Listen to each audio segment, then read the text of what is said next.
The health department says that fully vaccinated domestic travelers may still be required to present negative RT-PCR test results, as the new policy is still up for review. Phivolcs recorded 5 minor eruptions at the Taal volcano's main crater today, just 1 week after Taal was placed under Alert Level 3. Some of the soldiers aboard the C-130 aircraft recounted the moments before the tragic plane crash.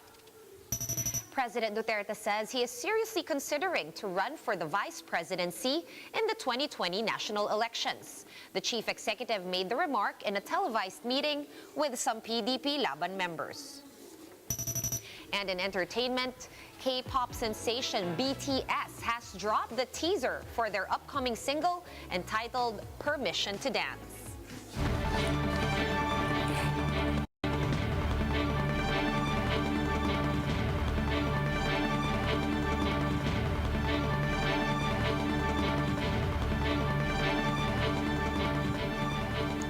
Fast, focused, and fearless. Here's a roundup of stories we're watching now. I'm Sean Yao. The Taal volcano continues to show signs of unrest as Phivolcs logged a series of phreatomagmatic eruptions on Wednesday. Greg Gregorio with a report. Phivolcs recorded a short-lived phreatomagmatic eruption at the main crater of the Taal volcano at around 5 a.m. on Wednesday. It was followed by 4 more eruptions until noon, resulting in meters high of gas plumes. Over 50 volcanic earthquakes were also logged over the last 24 hours. State volcanologists note that sulfur dioxide emissions in the past 2 days were lower compared to the previous week, but the public can't be complacent just yet.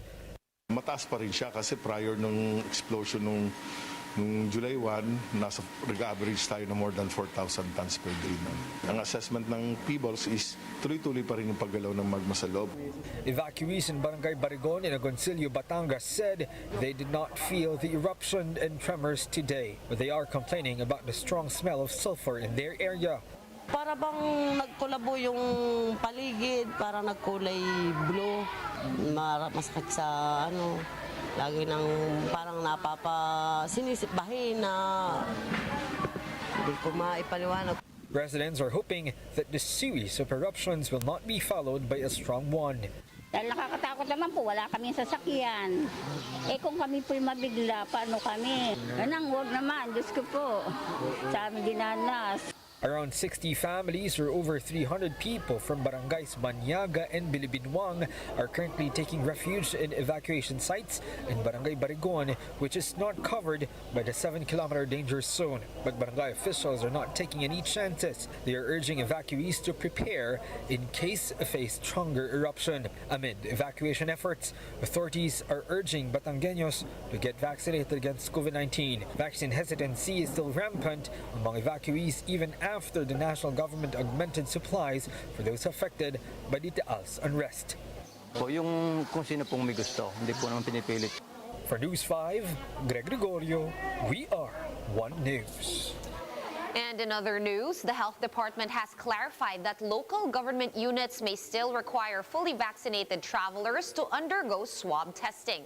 This comes on the back of some LGUs complaining about the new IATF policy allowing vaccination cards for travel in lieu of RT-PCR tests. Let's talk more about this with Baguio City Mayor Benjamin Magalong, who joins us live via Zoom. Good evening, Mayor. Mayor, first off, what's your plan now after the government backpedaled on the new IATF resolution? Will Baguio City be retracting its new policy for fully vaccinated tourists, or are you pushing through with agreeing to let fully vaccinated people do without PCR tests?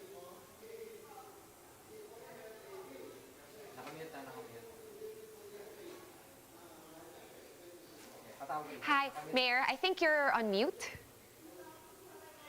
Okay. There we I'm go. sorry, Sean. Hi, no problem. Good evening and good evening to our televiewers.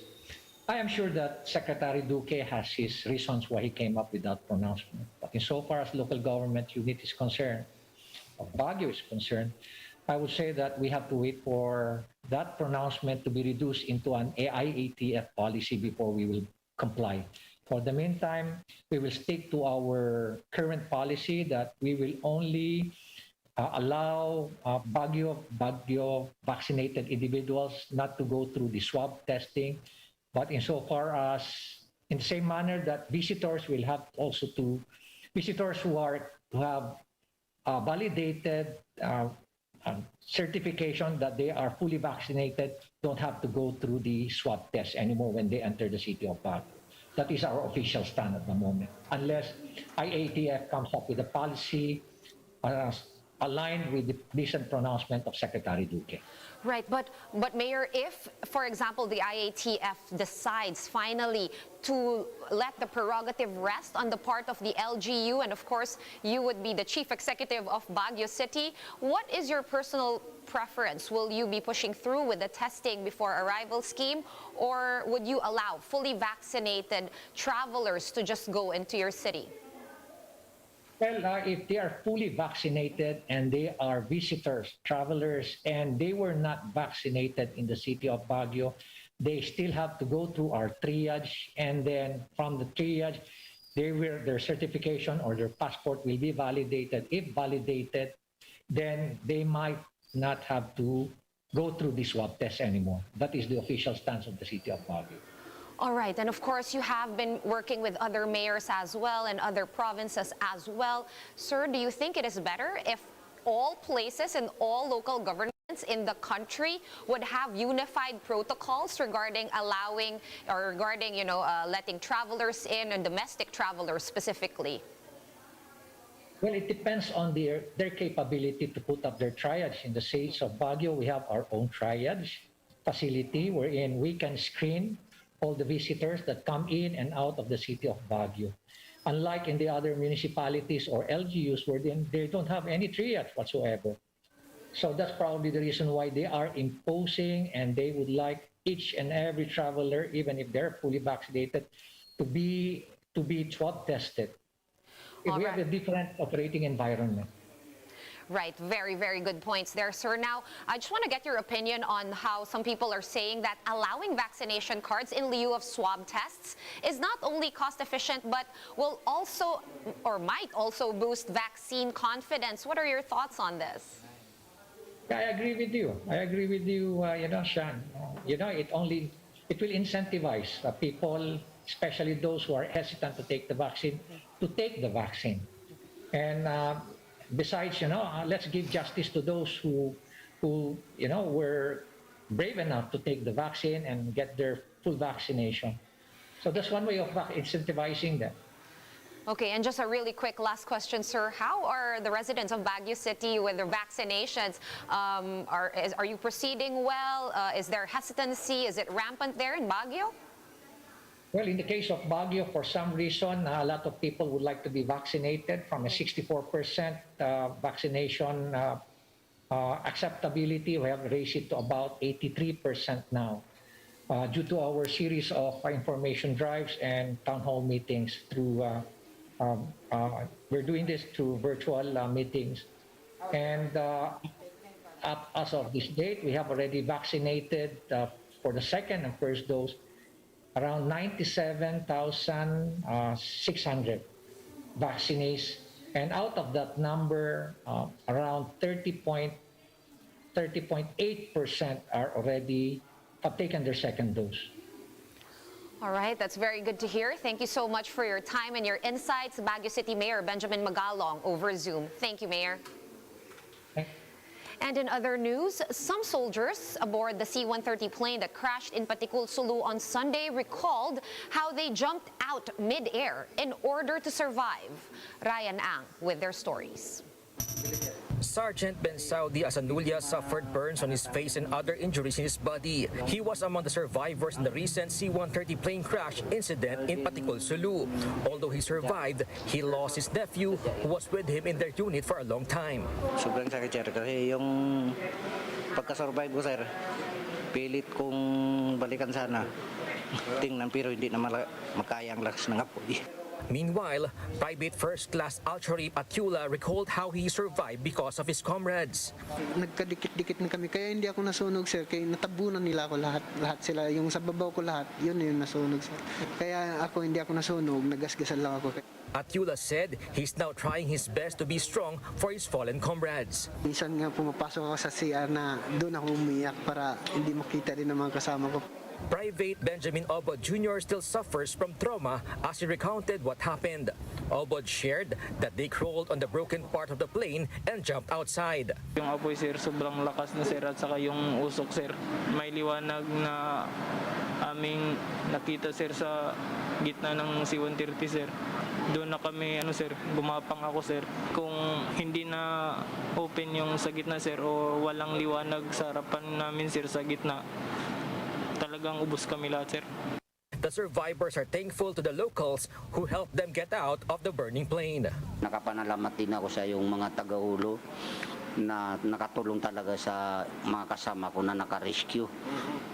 Nakita ko yung mga tao, hindi ko na alam kung Christian ba yun o Muslim ba yun. Tumatakbo sila sa amin sir. Patricia, a 5-month pregnant civilian, suffered from body burns after the plane crashed through their house. Her mother-in-law also had a broken leg while her 2-year-old child was fortunately unhurt. Nasa loob ako ng kusina. Tapos yung anak ko nasa loob ng duyan. Pumunta ako doon para kunin. Hindi ko na naabutan. Buti na lang ang doon ng tatay ng asawa ko. Nakuha na yung baby. Tapos yun, hindi na ako makalis, nabagsakan ako. Nagipitan ng ng pakpak ng eroplano. Tapos maapoy na. At least 24 soldiers and civilians are still being treated at the Zamboanga City Medical Center, while the other 17 victims are recovering at Camp Navarro General Hospital. For News 5, Ryan Ang, We Are One News. Here are other stories we're keeping our eyes on. President Duterte says he is seriously considering running for the vice presidency in next year's elections. However, the president says that his successor should be one of his friends. Otherwise, he would be a, quote, inutile thing. And the PNP has apologized over a tarpaulin in Sorsogon, which tagged teachers as potential rapists. PNP Chief Guillermo Eleazar said the move was insulting and discriminatory. The tarpaulin, which was put up back in March, was part of the Sorsogon Police Force's information drive against sexual abuse. And in sports, Spanish booter Bienvenido Marañon has been granted full Filipino citizenship after clearing the naturalization process. What this means is that the striker can now play for the Philippine Azkals. Marañon is currently competing in the 2021 AFC Champions League for United City FC.